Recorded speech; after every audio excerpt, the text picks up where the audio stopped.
हाँ, तो ये डायग्राम मैंने शायद कल बताया भी था तुम्हें, virtual memory different pages are residing like this way. यहाँ मेमोरी मैप टेबल है जो अभी हम डिस्कस करेंगे। अब वर्चुअल मेमोरी का जो ये कंसेप्ट ये बनाया है, इसका मतलब हमने एक वर्चुअली ऐसा बना लिया कि वर्चुअल मेमोरी में है, चाहे वो मेन मेमोरी हो या हार्ड डिस्क। तो इसको और अच्छे से डिक्टेट करने के लिए हम आगे चलते हैं। ये एग्जांपल भी शायद कल मैंने बताया था तुम लोगों को कि अगर एड्रेस स्पेस है 8 KB का और मेमोरी स्पेस है 4K का, मतलब क्या है कि उस प्रोग्राम के लिए वो प्रोग्राम 4K मेन मेमोरी में ले रहा है मेमोरी स्पेस, और 8K ले रहा है वर्चुअल मेमोरी में। तो 8K से 4K में ये स्वैपिंग होगी डिफरेंट पेजेस की। तो अगर हमारा पेज जो है 1K का है, तो जो एड्रेस स्पेस है वर्चुअल मेमोरी, मतलब virtual address space, basically address space का मतलब वर्चुअल एड्रेस स्पेस, तो 8 पेजेस हो जाएंगे। और उस प्रोसेस के लिए जो मेमोरी एलोकेटेड है वो 4K है। तो इसका मतलब 4 पेज फ्रेम होंगे और 8 पेजेस होंगे। तो बारी बारी से कुछ 4 पेज पहले आएंगे, कुछ चले जाएंगे, फिर आ जाएंगे। एक्चुअली ये जरूरी नहीं है कि एक पेज का अगर काम हो गया तो दूसरा पेज मतलब वो पेज दोबारा से मेमोरी में नहीं आएगा, ऐसा कोई जरूरी नहीं है।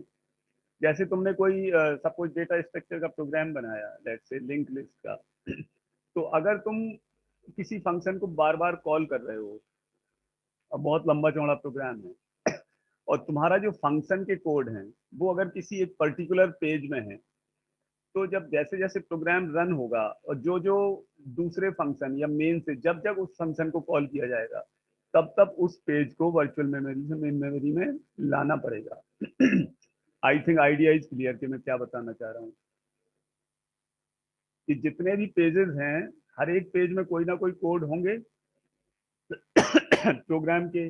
तो अगर कोई जैसे पर्टिकुलर फंक्शन हम कॉल करते हैं ना, जैसे हमने लिंक लिस्ट का बनाया, तो काउंटिंग कोई फंक्शन है, सपोज डिस्प्ले है, तो डिस्प्ले फंक्शन को अगर हम 10वीं बार कॉल कर रहे हैं अलग अलग फंक्शन में, तो डिस्प्ले फंक्शन जिस पेज में आएगा और जब भी वो डिस्प्ले फंक्शन कॉल किया जाएगा, तो उस पेज को ऑपरेटिंग सिस्टम को उस टाइम पर लाना पड़ेगा वहां से, अगर वो मेन मेमोरी में नहीं है तो। ठीक है। तो एनी डाउट रिगार्डिंग दिस? तो अभी जो मैंने एग्जांपल बताया था उसमें क्या था कि नंबर ऑफ पेज कैसे आएंगे, एड्रेस स्पेस की साइज और पेज साइज। तो पेज साइज 1K ही है और एड्रेस स्पेस 8K है, तो 8 पेज हो गए। Number of page frame, memory space size divided by page size, 4/1 आ गए।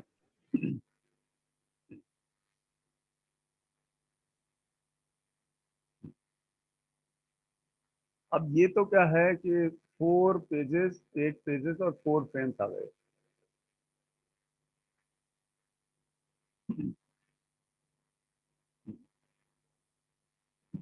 अब पेज साइज क्या है, 1K वर्ड्स है। तो एक पेज क्या है, कितनी बाइट्स ले रहा है, इतने वर्ड्स ले रहा है, एक तरह से 10 से 24 पेज नहीं, ये वर्ड्स होंगे। ठीक है, वर्ड्स मतलब memory location, you can say. इतने साइज का है, इतने बाइट कह सकते हो। अगर एक वर्ड 1 बाइट ले रहा है, तो पेज की जो साइज है अगर 1 KB है, तो 10 से 24 बाइट लेगा ये।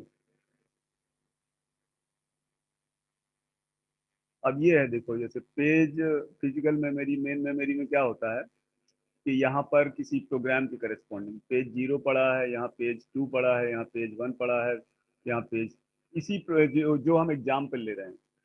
तो इस एग्जाम्पल में क्या होगा कि 8 तो हमारे क्या है, पेजेस हैं, 0 से लेके 7 तक। और एक बार में ये 4 पेज जो उसका मेमोरी स्पेस है, तो वो चार चार पेज के लिए स्पेस है मेन मेमोरी में। अब तुम जो ये खाली देख रहे हो ना, ये मेन मेमोरी अगर पूरी कंप्लीट नहीं की है, इसमें 8 दिखाए हैं, इससे कोई मतलब नहीं इस खाली ब्लॉक से। ये खाली ब्लॉक हो सकता है दूसरे प्रोग्राम के पेजेस को होल्ड कर रहे हो। तो पेज टेबल और मेमोरी मैप टेबल, इसको जो मैंने बताया कि हर एक पेज के लिए सॉरी हर एक प्रोसेस के लिए कि कौन सा पेज किस फ्रेम में है, ये इंफॉर्मेशन बताने के लिए एक पेज टेबल जनरेट होती है।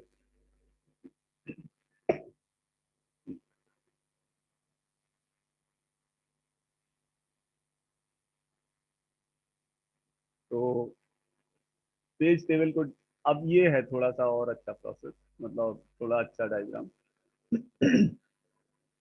अब ये है तुम्हारी हार्ड डिस्क। इस हार्ड डिस्क पर दो प्रोसेस या यूजर प्रोग्राम पड़े हुए हैं। प्रोग्राम जिसका नाम है ए, दूसरा प्रोग्राम है बी। तो प्रोग्राम ए में 10 पेजेस हैं जो हार्ड डिस्क पे पड़े हुए हैं, प्रोग्राम बी के 6 पेजेस हैं। तो अब ये मेन मेमोरी है। तो मेन मेमोरी में जो प्रोग्राम ए के पेजेस हैं वो कहीं भी आ जाएंगे, जहां उसको खाली जगह मिलेगी वहां आ जाएंगे। जबकि पूरा प्रोसेस अगर होता, जैसे पूरा प्रोसेस 1 KB का है, लेकिन because of the fragmentation 1 KB एक साथ नहीं मिल रहा है। तो पेजिंग प्रोसेस में क्या है कि पेजेस की साइज बहुत छोटी छोटी है। इनफैक्ट ये तो हमने 10 12 15 पेज दिखाए, इवन सैकड़ों पेज होते हैं एक प्रोग्राम के। तो जहां उसको एक पेज को थोड़ी सी जगह चाहिए, जहां जगह मिली मेमोरी में वहां वो फिक्स हो जाएगा पेज फ्रेम में। तो इस तरह जो फ्रेगमेंटेशन वाली प्रॉब्लम है वो ऑलमोस्ट रिड्यूस हो जाएगी। तो तुम देख सकते हो कि प्रोग्राम ए मेमोरी में अगर यहाँ जगह मिल रही जो जो ये है, और दिस ऐसे रन हो रहा है मेमोरी में। और पेज नंबर इसमें कितना है, 4 4 8 ही पेज हैं प्रोग्राम ए के। बाकी कौन सा नहीं है, 4 A 4 नहीं है, A 10 नहीं है, 7 पेजेस हैं, और आई थिंक A 6 नहीं है। तो यानी इस मूवमेंट पर, पर्टिकुलर मूवमेंट पर, इस प्रोग्राम के 10 पेज में से प्रोग्राम ए के केवल 7 पेजेस मेमोरी में है, और बाकी पेजेस की जब जरूरत होगी तो इन्हीं पेज फ्रेम में ऑपरेटिंग सिस्टम इसको लाएगा। ऐसे ही प्रोग्राम बी है तो वो 4 पेज यहाँ हैं, 2 यहाँ हैं। कोई प्रोग्राम सी चल रहा होगा, उसके यहाँ पेजेस पड़े होंगे। तो this idea I think clear to you कि प्रोग्राम पड़े हुए हैं हार्ड डिस्क पे, और एक तरह से just like the seats, chair की तरह है, जिसको जहां जगह मिलती जाए बैठता जाए। लेकिन हर एक के लिए हर एक टाइप की चेयर्स स्पेसिफिक है।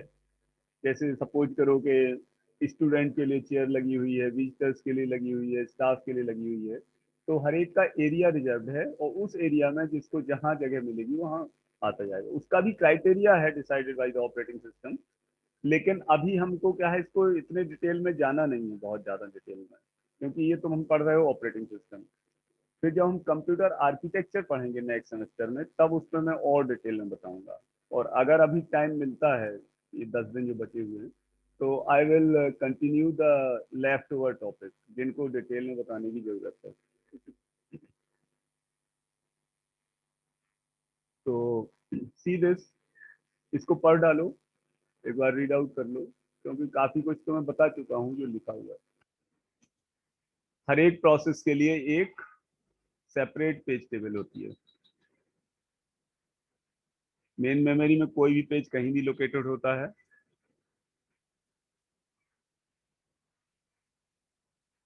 पर ओएस नहीं है, पर प्रोसेस है।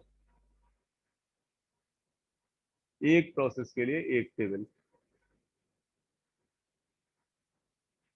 अब जो कोई भी डेटा एक्सेस होगा तो उसको दो मेमोरी एक्सेस की रिक्वायरमेंट होगी।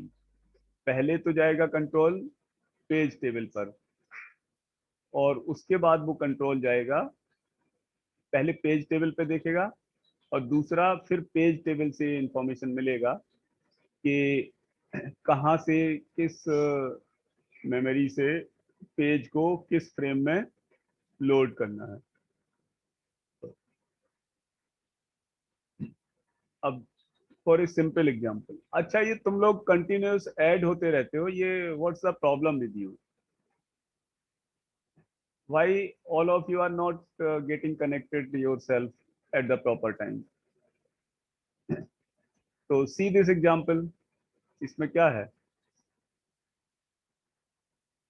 प्रोसेस ए पेज टेबल।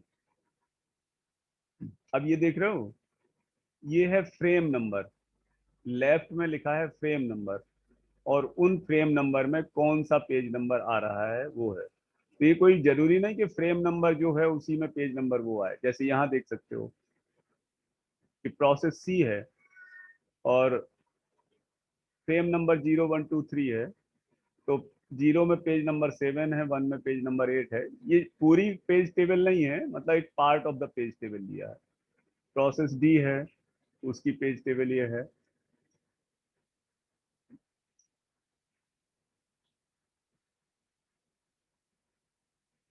चार प्रोसेस हैं जिसमें 4 पेजेस हैं, 3 पेज हैं, 4 पेज हैं, 5 पेज हैं, इस तरह का अलग अलग प्रोसेस हैं। तो उनके अलग अलग नंबर ऑफ पेजेस होंगे अकॉर्डिंग टू साइज। तो अलग अलग पेज टेबल्स क्रिएट होंगी। इसी तरह का एक एग्जांपल है, थोड़ा डिटेल है। डिटेल का मतलब ये है कि अगर मेन मेमोरी में 15 पेज फ्रेम है, तो 15 पेज फ्रेम में क्या होगा कि इस तरह लोडिंग हो सकती है। जैसे स्टार्टिंग टाइम पे सपोज करो कि केवल प्रोग्राम ए है, let say at time 0 only program A is there. तो ए के 4 पेज पड़े हुए हैं और फ्रेम 15 है मेन मेमोरी में। एज्यूम करते हैं, होते तो सैकड़ों हैं बट फॉर सिंप्लिसिटी। अब थोड़ी देर बाद प्रोसेस बी आया, तो ये 3 पेज इसके यहाँ लोड हो गए। फिर थोड़ी देर बाद सी आया, तो ए चल रहा है, ये बी इधर पड़ा हुआ है, और लेट से सी ऐसे 10 तक पड़ा हुआ है, C3 तक पड़े हुए हैं पेज। फिर प्रोसेस बी खत्म हो गया, यानी प्रोग्राम बी खत्म हो गया, फिनिश हो गया इसका प्रोसेसिंग, तो ये स्लॉट खाली हो गया, ये फ्रेम। तो बचा ए और सी। अब ये डी आया, तो डी के 3 पेज यहाँ आ गए, इस तरह का और डी के कुछ पेज यहाँ आ गए। तो इसमें क्या है कि सबसे बड़ी बात यह है कि प्रोसेस को पार्ट पार्ट में डिवाइड कर दिया और पेजेस के फॉर्म में। तो उस पेज को जरा जरा सी मेमोरी लगनी, जहां खाली मिला वहां फिक्स हो जाएगा। जबकि स्वैपिंग से पहले या स्वैपिंग तक सभी मेमोरी मैनेजमेंट पॉलिसीज में क्या था कि कंप्लीट प्रोसेस मेमोरी में रिजाइड करेगा, उसको एक साथ रिजाइड करेगा, एक साथ।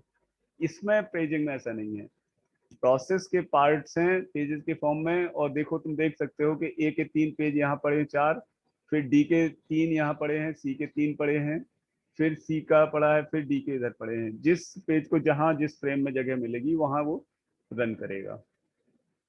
और ये डायनेमिकली रन टाइम पे चेंज होता रहता है एड्रेस। अब ये बहुत सारे इश्यूज हैं इस चैप्टर में, वर्चुअल मेमोरी में। वो नेक्स्ट सेमेस्टर तुम्हारा जब कंप्यूटर आर्किटेक्चर पढ़ोगे तो उसमें ये और डिटेल में बताया जाएगा।